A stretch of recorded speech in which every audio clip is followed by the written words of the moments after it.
one of us would be feeding her and one of us would be pumping. But because she was eating so little, whoever fed her, like I also had to be pumping. So once every 3 hours, we were both pumping so much that the pumps became known as the cows. And our son at one point suggested we all take a holiday with, all 5 of us. And we're like, 5, it's like you, mom, mommy, the baby, and the cows will be coming with us. And they were a part of our family.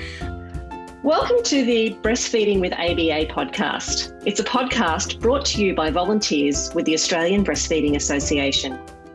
Breastfeeding with ABA is a podcast about breastfeeding, made by parents for parents. In this episode, we'll be talking about the LGBTQIA+ community and an exciting new collaboration between Rainbow Families New South Wales and the Australian Breastfeeding Association. This episode is intended to be suitable for anyone, no matter their knowledge or experience of the LGBTQIA+ community. We'd like to extend our thanks to Rainbow Families New South Wales and their representative, our guest Bridget, for generously sharing explanations of their community. We extend our respect to all Indigenous members of the LGBTQIA+ community, including sister girls, brother boys, and their communities. We are recording this podcast in different parts of Australia. We would like to acknowledge the traditional custodians of the land on which we are recording and which you are listening to this podcast. We pay our respects to elders past, present and emerging, and to any Aboriginal people who are listening today. In each episode, you'll hear from different parents around Australia. My name is Nicole, and I'm a volunteer counsellor and community educator with the Australian Breastfeeding Association. I'm speaking from my home on the lands of the Darug people in Western Sydney, New South Wales. I have 3 children, 2 daughters and 1 son, and they are currently aged between 10 and 21 years. Hi, my name is Bridget and I'm a volunteer on the Welfare and Community Subcommittee for Rainbow Families New South Wales. And I'm speaking on Biddigal Gadigal land in East Sydney, New South Wales. I have 2 children, one aged 8 and the other one is aged 13. Thank you, Bridget, and thank you for joining us today. First off, could you tell us a little bit about Rainbow Families New South Wales and what they do? Rainbow Families New South Wales is a non-for-profit grassroots organisation here in New South Wales, and we are the voice of LGBTQIA+ families and prospective parents in New South Wales. We advocate for, empower and celebrate our community. And we really run by the community for the community. So all our volunteers, including board committee members, are LGBTQIA+ parents themselves. Some of the key projects are writing submissions to the government regarding any policies that may impact our family and our community. We also develop resources that are free. For example, we have a trans and gender diverse parents resource that was put together about 3 years ago now. We also have a guide for parents that are in the early years and also a school support guide as well, and a few other resources. We also run parenting courses and antenatal courses in partnership with New South Wales Health, including a very new program that's an antenatal course specifically for gay dads. We also run playgroups across the board, monthly catch-ups, and we have an annual resilience camp that we've been running for the last 3 years for primary school kids and queer and trans parents, and so much more. So you can find us on Facebook, Instagram, or our website, which is rainbowfamilies.com.au, if you want to see what else we do or how to get involved. That's fantastic, Bridget. It sounds like you've got such a wonderful support network there. I know we often hear a lot of terms being thrown around when referring to the queer community. Perhaps you could explain what the current acronym is and what it all means. Yes, I can understand there's often a lot of confusion. So the acronym that we're using is LGBTQIA+. And within Australia, there are a few slight variations, and then there's even more variations in the global context. So L stands for lesbian, which is a female identifying person attracted to other female identifying people.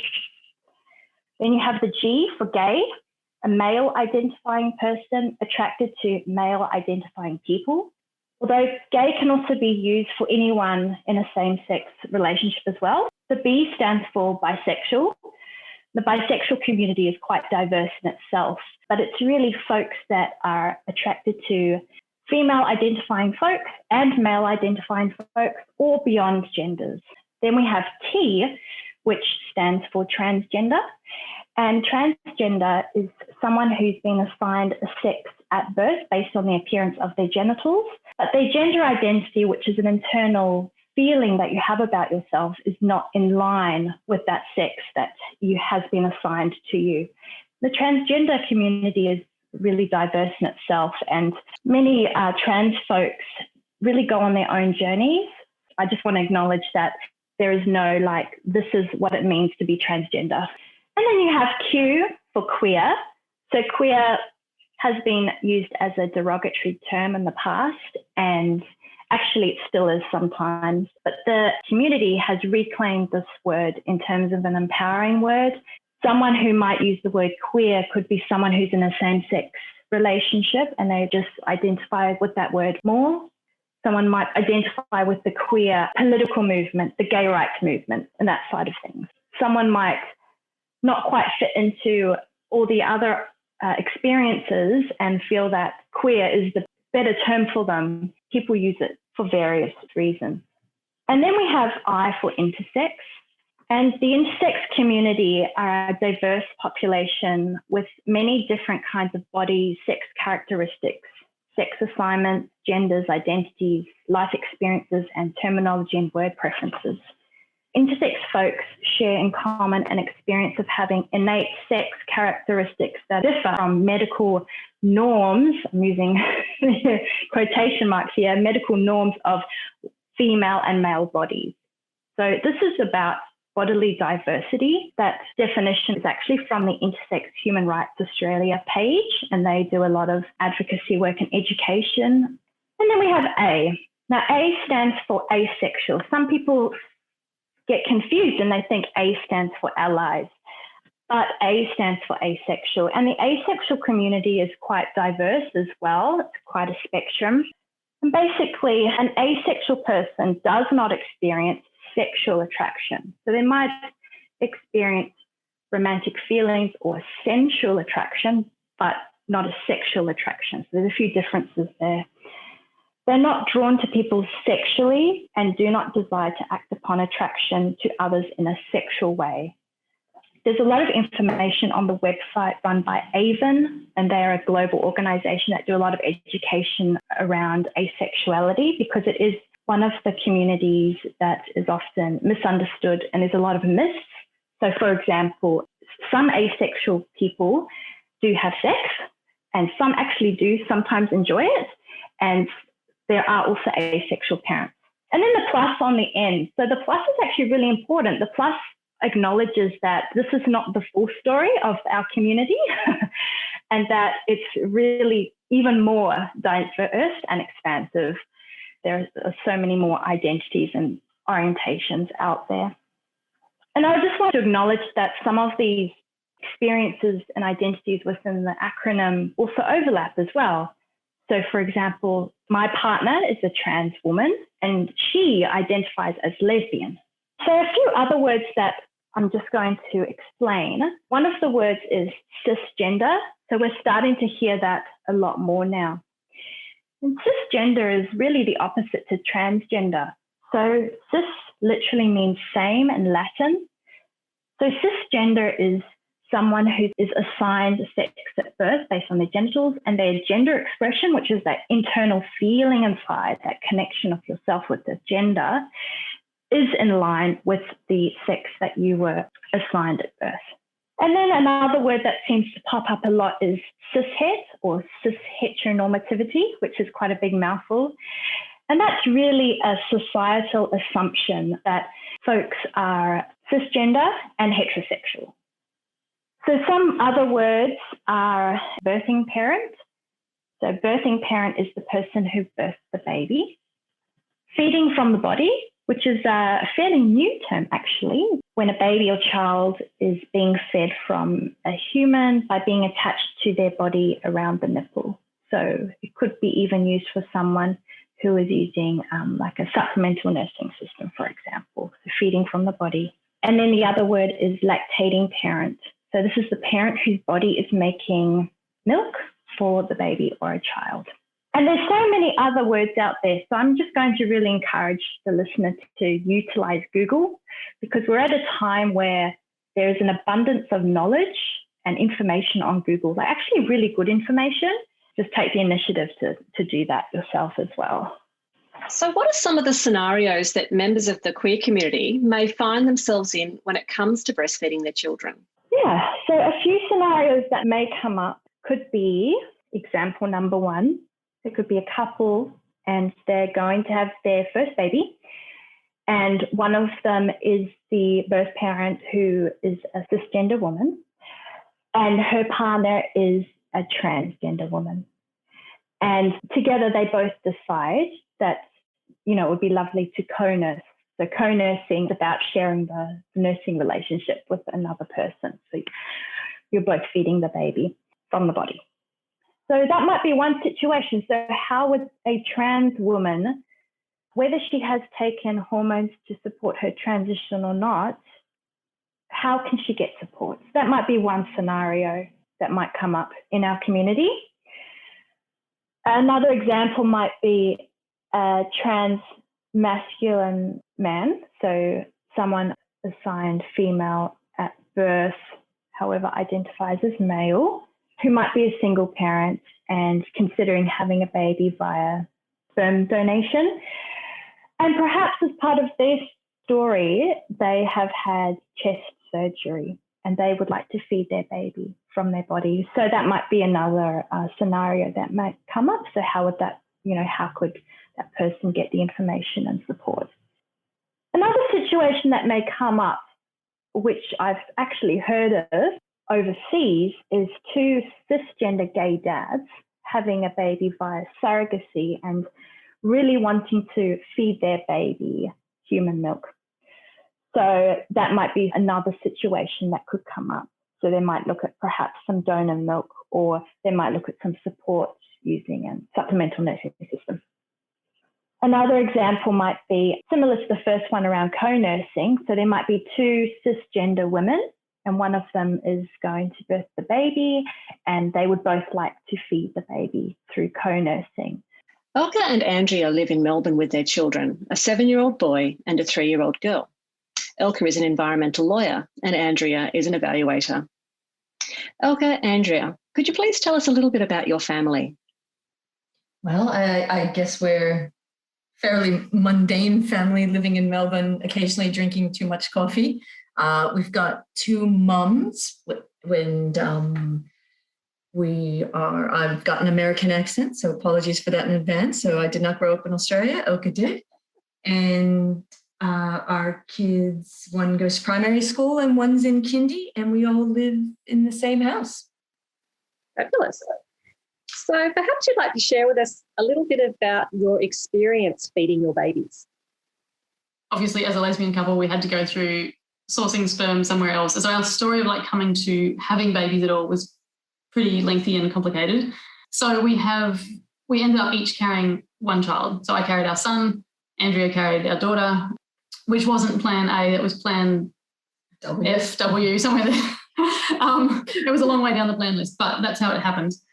With our son, I carried him and breastfed him for about 20 months until he just kind of tailed off of his own accord. And then, 4 years later, we had our daughter, which Andrea carried, and we both breastfed her. So it was a very different experience. Oh, absolutely. So what challenges have you encountered when sharing breastfeeding? So I carried our daughter, and when I gave birth to her, she was slightly underweight enough that they kept us in the hospital a bit longer and had a bit of jaundice and went on to that pump and feed cycle almost instantly. So I think just initially making sure enough was getting into her, and me being a mom who was new to breastfeeding, even though I had a 4-year-old son at the time, was really interesting. I think a lot of them just somehow walked in, assumed I knew what I was doing, and I definitely benefited from their coaching, which was really good. So yeah, it was that, every 3 hours round the clock. That wasn't too challenging because you don't think about it. You just blindly walk through the experience. Yeah. But what made it challenging then, I think, is it wasn't sort of this natural back and forth flow between Elke and I, like, oh, I'll feed this time when she cries and you go that time. And it turned into a lot of scheduling. And when you were trying to induce lactation, that it involved you pumping on the mechanical pumps once every 3 hours as well. Mm-hmm. So basically, one of us would be feeding her and one of us would be pumping. But because she was eating so little, whoever fed her, like I also had to be pumping. So once every 3 hours, we were both pumping so much that the pumps became known as the cows. And our son at one point suggested we all take a holiday with, all 5 of us. And we're like, 5, it was like you, mom, mommy, the baby, and the cows will be coming with us. And they were a part of our family. And, little things, eventually we got mobile ones. We can hang them around our necks so we could do the dishes. But essentially it was quite tethering. It was such a different experience. So with my son, I just fed him. There was no particular, he had a slight tongue tie at the start, but there was no real problems with the feeding. I had enough milk. It was all fairly straightforward. And then with our daughter, I knew that I wanted to try breastfeeding her as well. So Andrea immediately after birth did those first few weeks. But in that time, I was trying to get my milk supply up. So I had been on domperidone and then I was pumping every 3 hours. So neither of us were ever getting any more than like 2.5 hours sleep ever. Yeah. And of course we had a 4-year-old as well. So it was pretty, in hindsight, it was just stupidly exhausting and draining at that point. It was really, actually really tough. The funny thing is that I'm still breastfeeding her. So she's heading for 3.5 now. And Andrea kind of tailed off around the 8-week mark or 3 months. And I've been doing it since then. And it actually got extended for a long time because of COVID, because I was always at home. There was no problem breastfeeding her to bed every night because it's not like I was going to be anywhere else. And now we're down to, 2 or 3 feeds a week when she happens to ask for it. But it's become a really long-term lovely thing. But those first few weeks were really hard. So we've heard about some of the challenges, but what are some of the best parts about sharing breastfeeding? I thought it was really nice. So I fed her for about 8 weeks and stopped. And then I thought, no, I actually really liked it. Like I was originally just sort of, handball, that'll be great, But then I went back and ended up pumping and feeding her the 6 a.m. and the 6 p.m. feeds. Mm-hmm. And it was when she could actually just latch on and there wasn't like pumps afterwards. So for a couple of months, till she was about 6 months old, it was just lovely. Just those early mornings and the late nights, but not having to do the overnight and not having to do during the day. I went back to work, all of that happened. I didn't have to do anything really, but just provide milk twice. And I confess I have technically weaned her, but the other week Elke was gone for 5 days and I may or may not have just been like, oh, just here. And I was like, is there any milk? And she's like, yeah, there's milk. There's still milk. And I was like, you're kidding. And I squeezed. I was like, oh my God, there is. So just little moments like that are pretty cute. Our bodies are pretty amazing, aren't they? Yeah. So what do you think people should know about sharing breastfeeding? So one of the things that I think we made our own life much more difficult was that, so Andrea started off breastfeeding and doing all the breastfeeding. And then I transitioned in as she transitioned out. So we were kind of doing this weird juggle where she was trying to make sure she didn't get mastitis and I was trying to get my supply up by pumping lots to kind of take over. I think if people were doing a scenario where from birth they both did some of the breastfeeding, they're not trying to sort of manage and change flows. They're just ongoingly sort of sharing it. And that actually sounds quite lovely. So obviously you've got someone else to do some of the feeds overnight or, it's a much more shared and fluid arrangement. Whereas the way we did it, we just had to communicate a lot about our breasts. Yeah. And we had to constantly be kind of managing our own milk supply and whether we had too much or not enough. And because she was an underweight baby, I know this is a stress for any breastfeeding person. It's a constant stress if you feel like your baby's maybe not getting enough or they're not growing enough. So we had that going on anyway, on top of trying to juggle 2 supplies. So I guess what I would say is that it was a really bonding thing.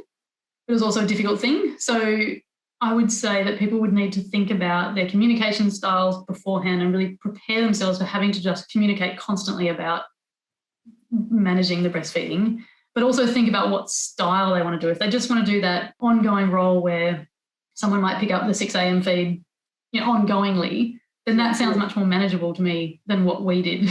And it actually sounds quite lovely. So you both get that shared moment with the child and that real bonding thing that you get when you're physically attached to them. Yeah, so I would think that would be a better way to go.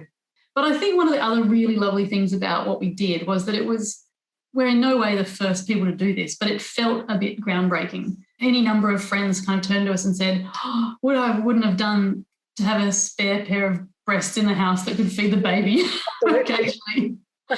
There's lots of lesbian couples out there, or it might even just be some other random arrangement where someone's sister is going to take on part of the feeding. Or, there's all kinds of arrangements where people might want to break out of the shell a little bit and try breastfeeding in more novel scenarios. Sorry, go ahead. Oh, I just thought that I chip in too. And another thing is expect the unexpected. I think maybe originally we were thinking something like that might happen where you just take the 3 p.m. feed and we build it up. But when she had jaundice, the hospital was like, one of you's in the hospital, and so it was a bit more medicalized. And then, praise our daughter, but she didn't take a bottle. Why would you? Exactly, she's smart. Boobs on tap. And so but that was never in the plan either, because our son just sort of had one. And so of course then one of us could pump a bit and have some extra, and that could be useful in case I was nervous that my feed was dropping off.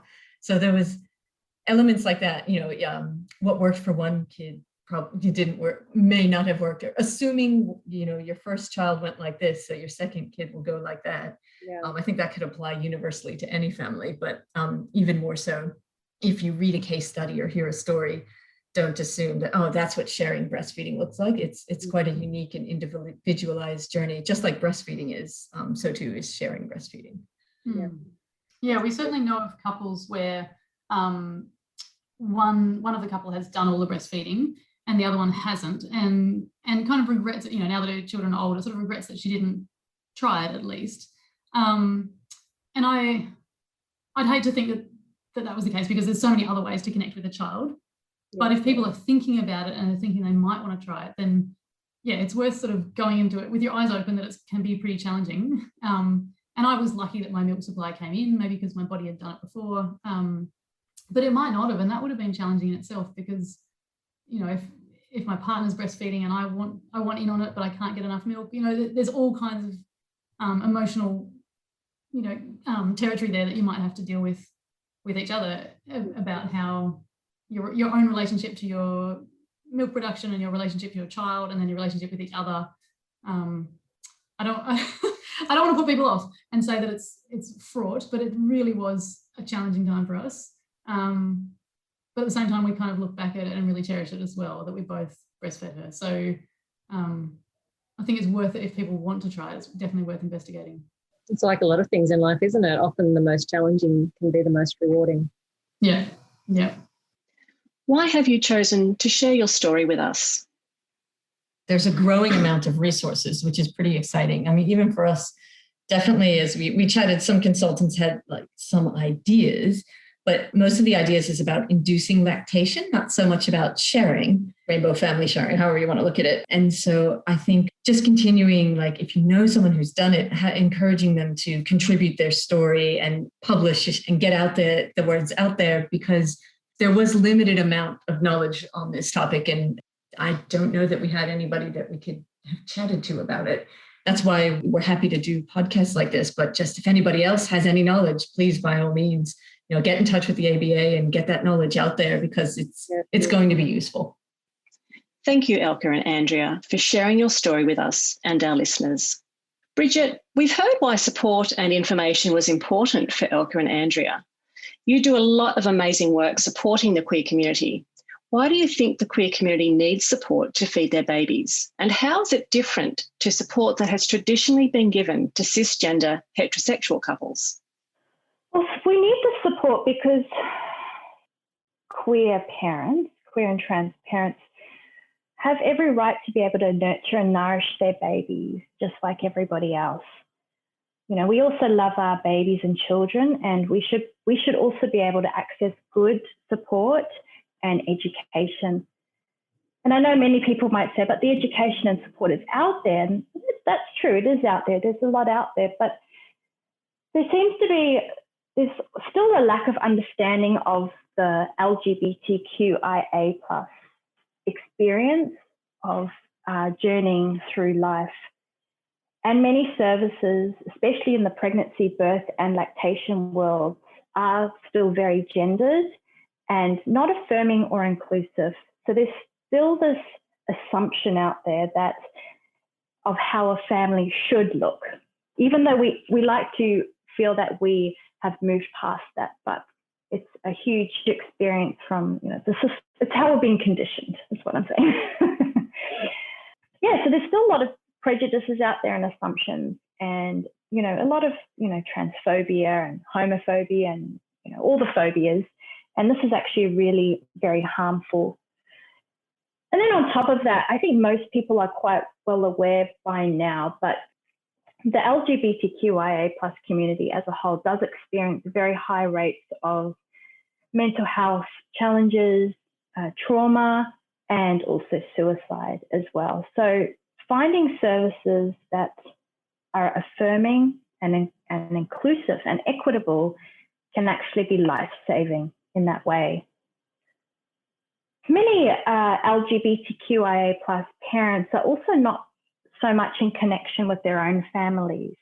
Of course, there are always exceptions out there, but because the process of coming out and then also deciding to be a parent can also raise a lot within your own family context. Many are disconnected from families, or they have just or rejected, things like that. There's quite a bit of isolation. So for our community itself, it's really important because we don't have a lot of family around.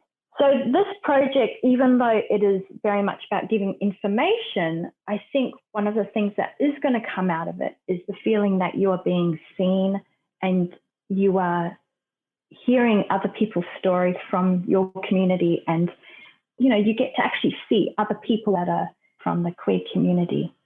Now, I know that the ABA are working alongside Rainbow Families New South Wales on an exciting new project for the LGBTQIA plus community. Could you tell us a little bit more about that, please, Bridget? So this is a partnership project between the Rainbow Families and the Australian Breastfeeding Association.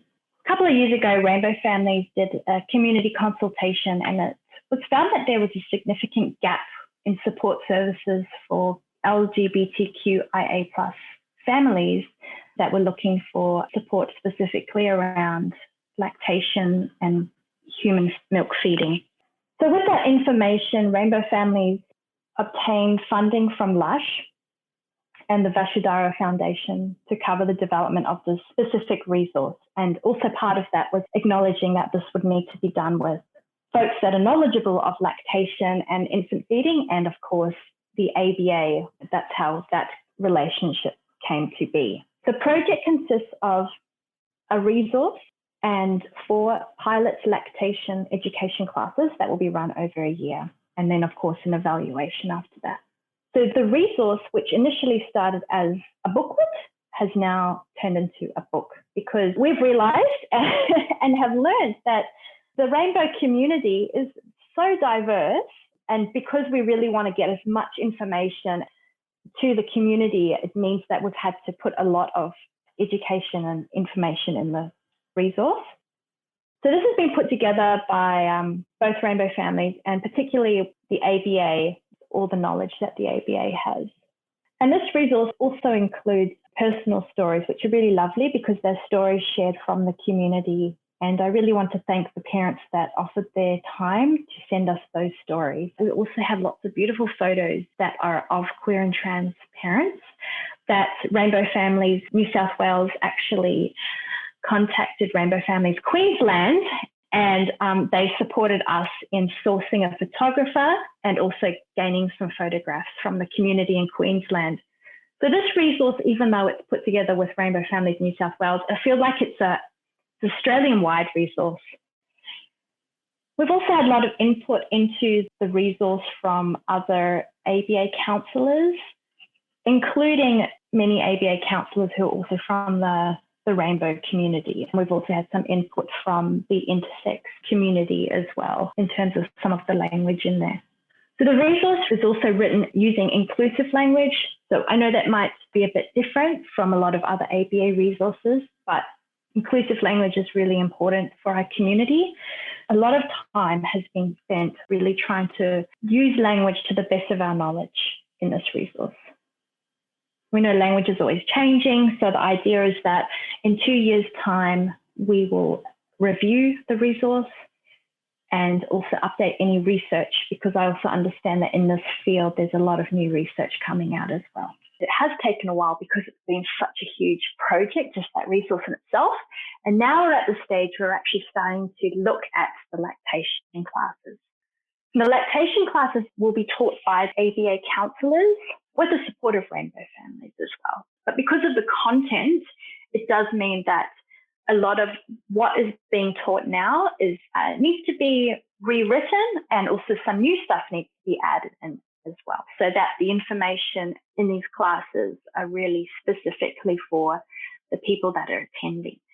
At this point, because of COVID, will probably be run by Zoom. So in a way, that's really exciting because it's not just for Sydney people, it's anybody in Australia will be able to attend, or beyond as well.